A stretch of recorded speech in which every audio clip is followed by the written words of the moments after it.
আসসালামু আলাইকুম। আমি ইসরাত আরিন এলিস আমন্ত্রণ জানাচ্ছি গ্রিনফিল্ড অনলাইন স্কুল থেকে। তো সুপ্রিয় শিক্ষার্থীবৃন্দু, আশা করছি তোমরা সবাই ভালো আছো, বাড়িতে আছো এবং নিরাপদে আছো। এই করোনাকালীন সময়টাতে আমাদের পড়ালেখার যে ক্ষতি হচ্ছে সেই ক্ষতিটুকু পুষিয়ে নেবার জন্যই আমাদের স্কুল অনলাইন স্কুলের ব্যবস্থা করেছে। তারই ধারাবাহিকতায় আমরা আজকে ক্লাস শুরু করব ক্লাস 10-এর বাংলা প্রথম পত্র আমাদের একটি কবিতার মাধ্যমে। তো সুপ্রিয় শিক্ষার্থীবৃন্দু, আসো আমরা এবার আমাদের মূল পাঠে চলে যাই। আমাদের আজকের বিষয় বঙ্গবাণী কবিতা। দেখো, বঙ্গবাণী কবিতাটি লিখেছেন কবি আব্দুল হাকিম। তো প্রথমে আমরা দেখব বঙ্গবাণী কথাটির অর্থ কী। বঙ্গ কথাটির অর্থ হচ্ছে বাংলা এবং বাণী কথাটির অর্থ হচ্ছে ভাষা। তাহলে আমাদের এই বঙ্গবাণী কথাটির অর্থ হচ্ছে বাংলা ভাষা। আসো আমরা এবার জেনে নিই লেখক সম্পর্কে। আমাদের বঙ্গবাণী কবিতাটির লেখক হচ্ছে আব্দুল হাকিম। তো আমরা প্রথমে জানবো তার জন্ম এবং মৃত্যু সালটি নিয়ে, যেহেতু আমাদের জ্ঞানমূলক প্রশ্নে সাধারণত এই কথাটি এসে থাকে, এই প্রশ্নটি এসে থাকে। কবি আব্দুল হাকিম জন্মগ্রহণ করেন 1620 সালে এবং মৃত্যুবরণ করেন 1690 সালে। কবি আব্দুল হাকিম মধ্যযুগের একজন শ্রেষ্ঠ কবি। কবি আব্দুল হাকিমকে বলা হচ্ছে সপ্তদশ শতকের অন্যতম একজন কবি। সেই যুগের আমরা বলছি মধ্যযুগ।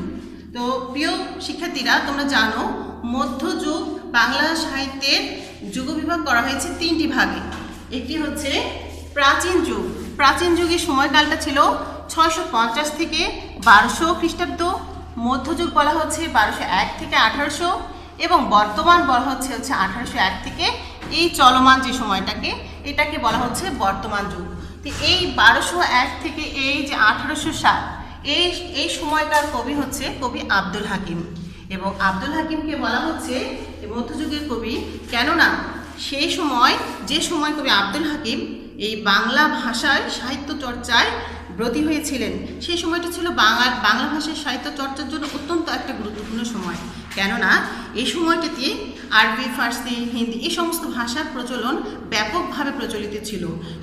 যে সমস্ত গ্রন্থই রচিত হয়েছে বেশিরভাগই হচ্ছে আরবি, ফার্সি ভাষায়। আর কবি আব্দুল হাকিম এই সমস্ত কিছুকে একদিকে রেখে তিনি একটি স্বতন্ত্র ধারায়, অর্থাৎ বাংলা ভাষায়, বাংলা দেশের প্রতি অনুরক্ত হয়ে বাংলা ভাষার প্রতি কী হয়ে আবেগ আপ্লুত হয়ে বাংলা ভাষার প্রতি ভালোবেসে তিনি বাংলা ভাষায় সাহিত্য রচনায় কিন্তু তিনি মনোনিবেশ করেছিলেন। তারই ধারাবাহিকতায় আমাদের বঙ্গবাণী কবিতাতে তিনি লিখেছেন। এবং কি করেছেন কবি আব্দুল হাকিম, তার যে এই আদর্শ কিন্তু পরবর্তী প্রজন্মের কাছে একটি কালজয়ী আদর্শ হয়ে এখন পর্যন্ত রয়ে গেছে। তো শিক্ষার্থীবৃন্দুরা, আমরা জানবো যে এই কবিতাটির মূল বিষয় কি। আসো আমরা এবার মূল পাঠে চলে যাই। আমরা এখানে বলছে, কিতাব পড়িতে যার নাহিক অভ্যাস, সে সবে কহিল মতে মনে হাবিলাস, তে কাজে নিবেদি বাংলা করিয়া রচন, নিজ পরিশ্রম তোষী আমি সর্বজন। দেখো শিক্ষার্থী বন্ধুরা, কবিতাটা কিন্তু একটু দুরূহ। কথাগুলো শুনে মনে হচ্ছে খুব কঠিন, কিন্তু আসলে কঠিন না। তোমরা আমার সঙ্গে যদি ক্লাসটা করো মনোযোগ দিয়ে, তাহলে তোমরা বুঝতে পারবে যে আসলে এটা খুব কঠিন একটু ক্লাস না। তোমরা বোঝার চেষ্টা করো, খুব ভালোভাবে তোমরা খাতা কলম নিয়ে আমার সঙ্গে এই ক্লাসটা করো। এখানে বলছে কিতাব। কিতাব অর্থ সাধারণত আমরা জানি বই, কিন্তু এখানে কবি আব্দুল হাকিম বলছেন কোন বই? বাংলা ভাষায় লিখিত যে কোনো ধরনের বই, সেটা হতে পারে সাহিত্য, হতে পারে ইসলাম ধর্মের বইগুলো, সেগুলো হতে পারে। এখানে বলছেন যে বাংলা লিখিত বই। তাহলে কিতাব পড়িতে যার নাহিক অভ্যাস, পড়িতে মানে পড়তে, যার মানে যাদের, নাহিক মানে নেই অভ্যাস। তাহলে বাংলা ভাষায় বই পড়তে যাদের কোনো অভ্যাস নেই, সে সবে কহিল মতে মনে হাবিলাস। সে সবে মানে কারা? সেই সমস্ত লোক যাদের বাংলা ভাষায় বই পড়া অভ্যাস নেই।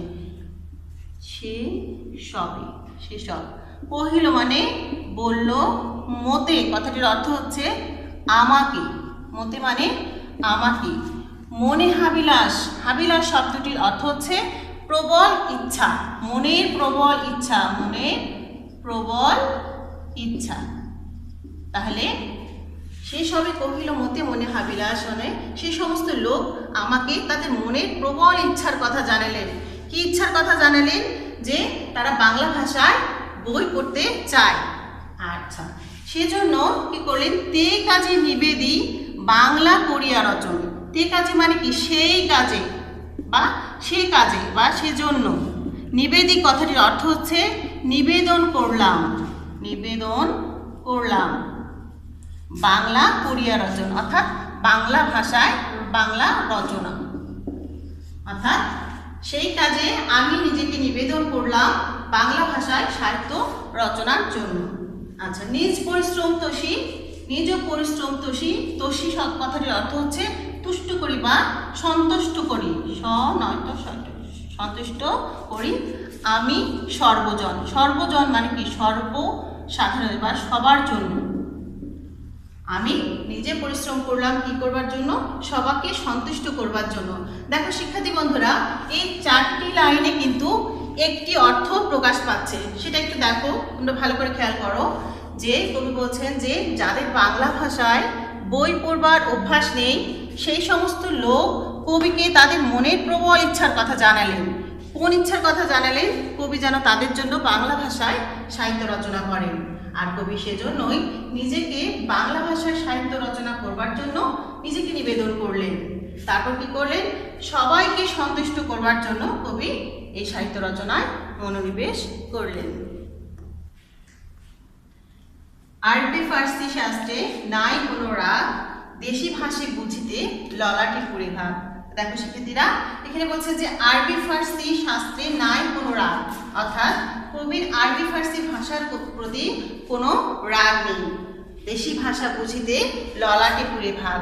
দেশি ভাষা মানে কি? বাংলা ভাষা বুঝিতে, বাংলা ভাষা বুঝতে, বুঝতে ললাটে, ললাট মানে কি? কপাল।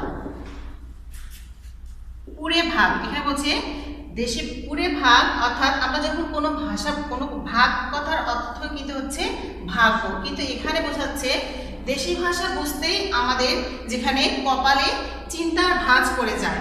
তাই বলছেন কবি আরবি ফার্সি শাস্ত্রে কোনো রাগ নেই, দেশি বাংলা ভাষা বুঝতেই যাদের কপালে চিন্তার ভাঁজ পড়ে যায়। আরবি ফার্সি হিন্দি নাই দুই মত, অর্থাৎ আরবি ফার্সি হিন্দি ভাষার সাথে কবির কোনো দ্বিমত নেই।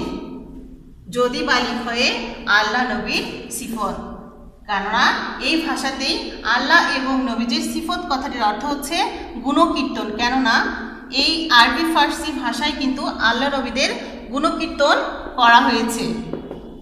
তাই কবি বলছেন আরবি ফার্সি হিন্দি কবির কোনো দ্বিমত নেই, কেননা এই ভাষাতেই আল্লাহ নবীদের গুণকীর্তন করা হয়েছে। পরক্ষণেই দেখো কবি আবার বলছেন, যেই দেশে যেই বাক্য কহে নরগণ।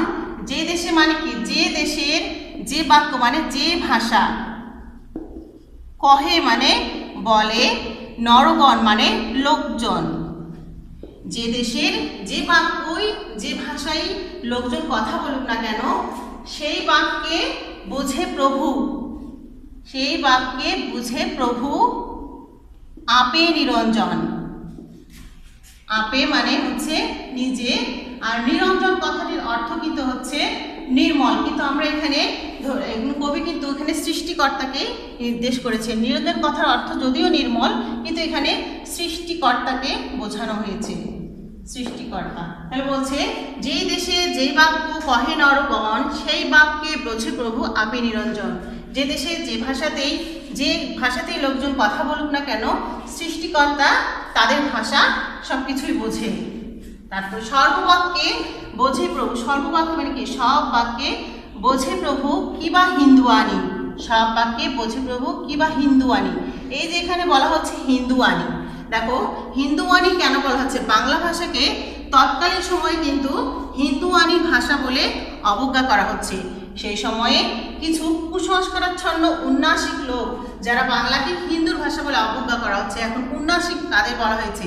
যারা বঙ্গদেশে জন্মগ্রহণ করেছেন অথচ বাংলা ভাষাকে অবজ্ঞা করছেন, তাদেরকে কবি সংস্কারাচ্ছন্ন উন্নাসিক বলে আখ্যায়িত করেছেন। তাহলে সর্ববাক্য বোঝে প্রভু কিংবা হিন্দুয়ানি, কারণ আল্লাহ বা প্রভু বা সৃষ্টিকর্তা হিন্দুর ভাষাকেও বোঝেন।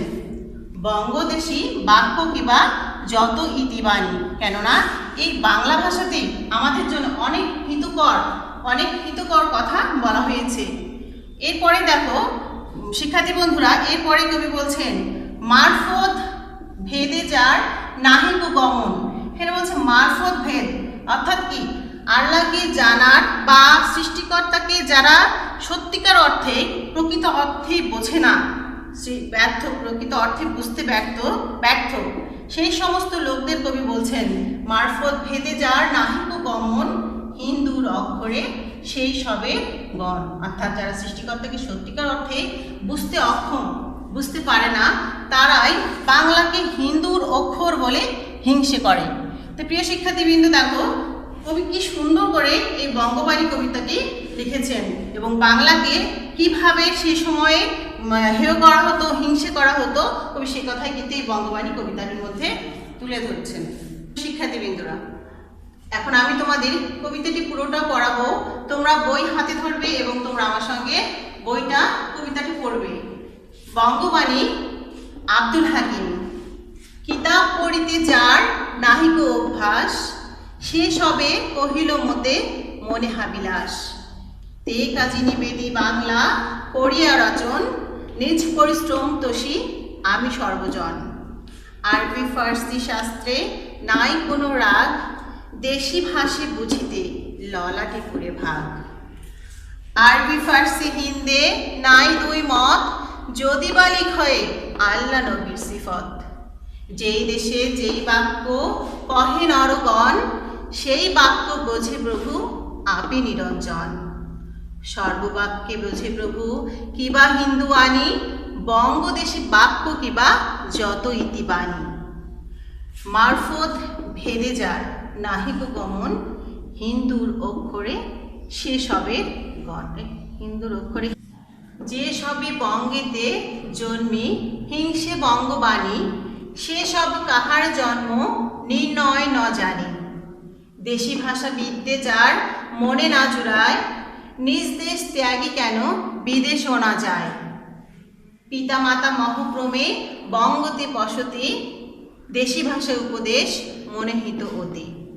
তো সুপ্রিয় শিক্ষার্থীবৃন্দ, এখন আমরা এখানে কবিতাটির অর্থ ভেঙে বুঝবো।